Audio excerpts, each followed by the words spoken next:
अस्सलाम वालेकुम dear students, उम्मीद है कि आप सब खैरियत होंगे।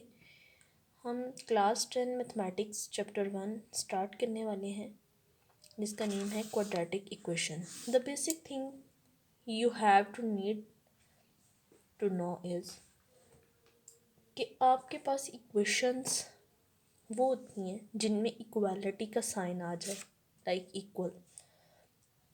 जिस स्टेटमेंट में इक्वल का साइन आ जाए, मैथमेटिकल टर्म्स यूज़ हों, आप उसको इक्वेशंस कह सकते हैं। अब आपके पास क्वाड्रेटिक इक्वेशन है। अब क्वाड्रेटिक इक्वेशन के लिए क्या स्पेसिफिसिटी है कि एक इक्वेशन जिसमें अननोन क्वांटिटी जिसकी एग्जैक्ट वैल्यू हमें पता नहीं है, हम उसको वेरिएबल भी कहते हैं, उसकी पावर स्क्वायर हो, मतलब हाईएस्ट पावर जो इस इक्वेशन में यूज़ हो किसी भी वेरिएबल की वो 2 हो, but no higher power, but इससे ज़्यादा बड़ी मौजूद ना हो पावर, वो हमारे पास क्वाड्रेटिक इक्वेशन कहलाती है। एंड क्वाड्रेटिक इक्वेशन की जनरल या standard form means A B C आपके पास रियल नंबर्स हैं, चेंज हो सकते हैं, लेकिन जो वेरिएबल है, आप एक्स ले रहे हैं, वाई ले रहे हैं, जी ले रहे हैं, यू ले रहे हैं, वी ले रहे हैं, कुछ भी ले रहे हैं, उसकी हाईएस्ट पावर आपके पास 2 होनी चाहिए and then less up to so on, but higher ना हो। एंड आपके पास ए ज़ीरो के इक्वल नहीं होना चाहिए। अगर ए ज़ीरो के इक्वल हो गया मीन्स ज़ीरो एक्स स्क्वेयर से मल्टीप्लाई होगा, एक्स स्क्वेयर ख़त्म हो जाएगा, तो हमारे पास हाईएस्ट पावर तो 1 आ जाएगी, लाइक एक्स की पावर 1। तो ये आपके पास क्वाड्रेटिक इक्वेशन नहीं रहेगी। तो स्टूडेंट्स, क्वाड्रेटिक इक्वेशन की डेफिनेशन यहाँ से लेके यहाँ तक है आपके पास, जिसमें आप साथ उसके जनरल और स्टैंडर्ड फॉर्म के बारे में भी बताते हैं। अगर just standard form of quadratic equation आ जाए तो आप यहाँ से यहाँ तक भी कर सकते हैं। स्टूडेंट्स, नेक्स्ट उसने लीनियर इक्वेशन के बारे में आपको बताया हुआ है कि अगर ए ज़ीरो हो जाए तो आपके पास जो क्वाड्रेटिक इक्वेशन है वो लीनियर इक्वेशन में रिड्यूस हो जाती है, ए एक्स स्क्वेयर ख़त्म हो जाता है। जैसे अभी मैंने आपको यहाँ पर डिस्कस किया है कि अगर ए ज़ीरो होगा तो वो प्रॉपर एक्स स्क्वेयर वाले फैक्टर को ख़त्म कर देगा, एक्स स्क्वेयर वाला फैक्टर ख़त्म होगा तो वो लीनियर इक्वेशन बन जाएगी। नेक्स्ट आपके पास अगला पोर्शन है कि अगर बी ज़ीरो हो जाए तो आपके पास क्वाड्रेटिक इक्वेशन क्या बनेगी। ऐसी क्वाड्रेटिक इक्वेशन जिसमें बी ज़ीरो हो उसको हम प्योर क्वाड्रेटिक इक्वेशन कहते हैं। उसकी कुछ एग्जांपल्स नीचे गिवन है आपको। स्टूडेंट्स, नेक्स्ट आपके पास है solutions of the quadratic equations. तो क्वाड्रेटिक इक्वेशंस का सॉल्यूशन बेसिकली ये है कि जो भी क्वाड्रेटिक इक्वेशन हमारे पास गिवन है उसमें जो अननोन क्वांटिटी है, जो वेरिएबल हमने यूज़ किया हुआ है, हमें उसका आंसर फाइंड आउट करना है, हमें उसकी एग्जैक्ट वैल्यू को फाइंड आउट करना है। तो इसके हमारे पास बेसिकली कुछ मेथड्स हैं। बेसिकली जो इसको सॉल्व करने के हम मेथड्स यूज़ करते हैं मैथ्स में क्वाड्रेटिक इक्वेशंस को, वो 3 हैं। एक है फैक्टराइजेशन, दूसरा है completing square and the third one is quadratic formula. लेकिन अभी वेरी फर्स्ट एक्सरसाइज में फैक्टराइजेशन और कंप्लीटिंग स्क्वायर यूज़ हो रहे हैं, दैट्स वाई इसने यहाँ पे फैक्टराइजेशन एंड कंप्लीटिंग स्क्वायर लिखा हुआ है। But in the next pages उसने यहाँ पे आपको बताया भी हुआ है क्वाड्रेटिक फार्मूला भी हमारे पास एक मेथड है क्वाड्रेटिक इक्वेशंस को सॉल्व करने का। तो students, factorization and completing square हमारे पास नेक्स्ट क्वेश्चन नंबर 2 और 3 में हम यूज़ करेंगे, जो कि हम लेक्चर नंबर 2 में करेंगे। तो अभी जस्ट लेक्चर नंबर 1 में हम पहला क्वेश्चन करेंगे, जिसमें उसने कहा हुआ right the following quadratic equations in the standard form.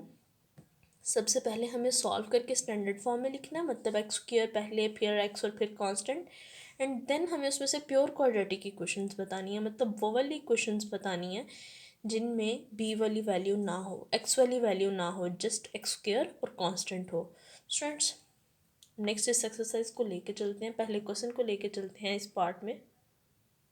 ओह, तो स्टार्ट लेते हैं with very first part. Students, इन दोनों को आपने मल्टीप्लाई करना है।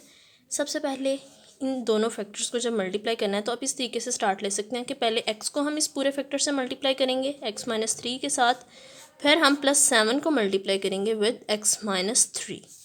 सॉरी, एक इक्वेशन में इक्वल जस्ट एक दफ़ा ही आता है।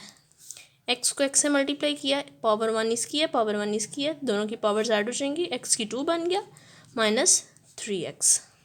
सिमिलरली 7 को x से किया, 7x प्लस माइनस माइनस 7 3 से 21 -7, एक्स स्क्वायर आ गया, माइनस प्लस माइनस 7 में से 3 माइनस आप निकालेंगे तो 4 आ जाएगा, लेकिन बड़ी वैल्यू आपके पास 7 की है, उसके साथ प्लस का साइन है तो आप यहाँ पे +4x लिखेंगे, -21।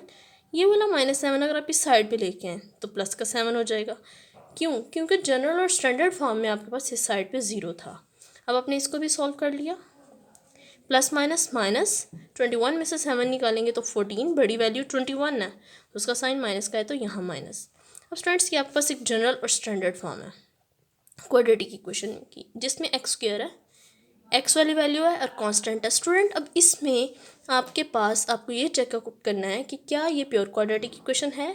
नीचे लिख देंगे आप no, it is not pure quadratic equation. Why? क्यों नहीं है?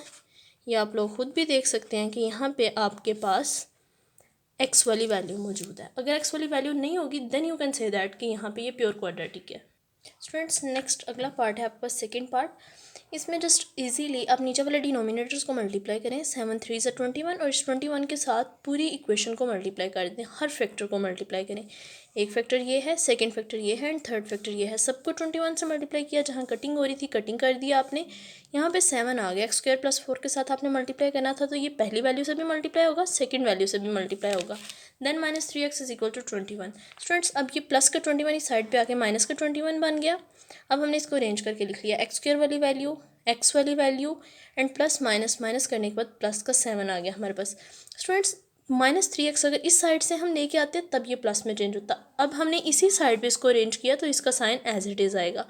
एंड अगेन हमने कह दिया ये प्योर क्वाड्रेटिक इक्वेशन नहीं है। स्टूडेंट इसके ऊपर आप एक लाइन ऐड कर सकते हैं, this is the standard form of quadratic equation, this is standard quadratic equation.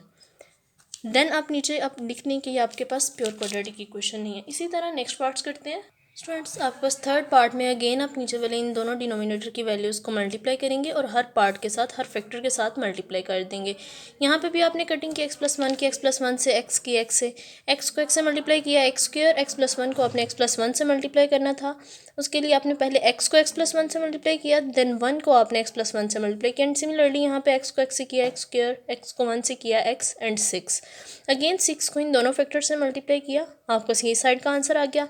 इस साइड पे जैसे हमने वेरी फर्स्ट पार्ट में किया था, दो फैक्टर्स को मल्टीप्लाई, x को x से किया, x² x को 1 से किया एज इट इज़, 1 को x से किया, 1 1 = 1। अब इन दोनों को हमने ऐड किया टू x² वाली वैल्यू को x² में ऐड कर सकते हैं, x को x में। इसी तरह अब ये सारी वैल्यूज़ उठा के हम इस साइड पे ले आए, माइनस हो गई क्योंकि इस साइड पे प्लस में थी। अब यहाँ पे प्लस माइनस, -6 में से 2 निकाला, 4 बड़ी वैल्यू प्लस माइनस की थी तो साथ माइनस आ गया।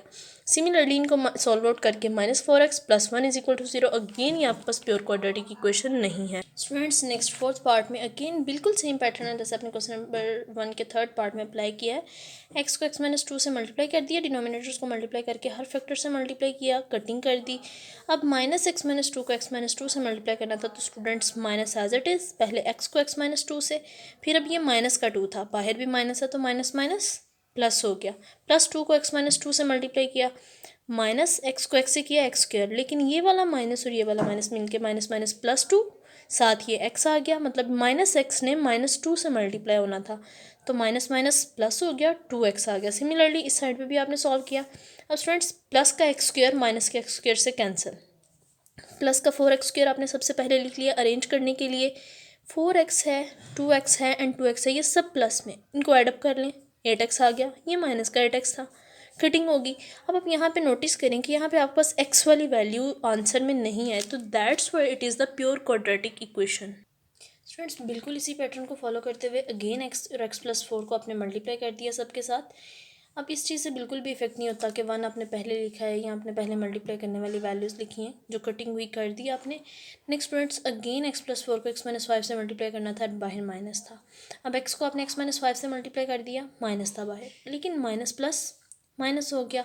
आप ये पूछ सकते हैं, सोच सकते हैं कि यहाँ प्लस का 4 था, प्लस के 4 को x-5 से मल्टीप्लाई करना था, लेकिन हम माइनस के 4 को क्यों कर रहे हैं? पीछे वाले पार्ट में हम ये चीज़ क्लियर कर चुके हैं, माइनस प्लस माइनस, तो अब इनको मल्टीप्लाई कर दिया बिल्कुल उसी पैटर्न पे जैसे पहले किया था। x² को x² से कट किया, 3 + 5 8 हो गया आपके पास, ये माइनस का 4x + 20। अब इधर वाली दोनों वैल्यूज हम इस साइड पे लेके आए तो साइन चेंज हो गए। अगेन -x² पहले लिख दिया, प्लस का 8x है, ये -4x माइनस माइनस प्लस हो गया, मतलब इनको हमने ऐड कर दिया, 8x हो गया, लेकिन दोनों के साइन माइनस में थे तो दैट्स वाई माइनस आ गया। अब ये प्लस और माइनस में था लेकिन सेम वैल्यूज़ थी, कटिंग होगी, minus x square plus 20 is equal to 0। Again x की वैल्यू नहीं है तो ये भी हमारे पास प्योर क्वाड्रेटिक इक्वेशन है। स्टूडेंट इस पार्ट के लिए थोड़ा सा पैटर्न चेंज है कि आपके पास थर्ड वैल्यू के नीचे भी 12 है, डिनोमिनेटर में भी कुछ है, तो आप इन तीनों वैल्यूज़ को मल्टीप्लाई करेंगे।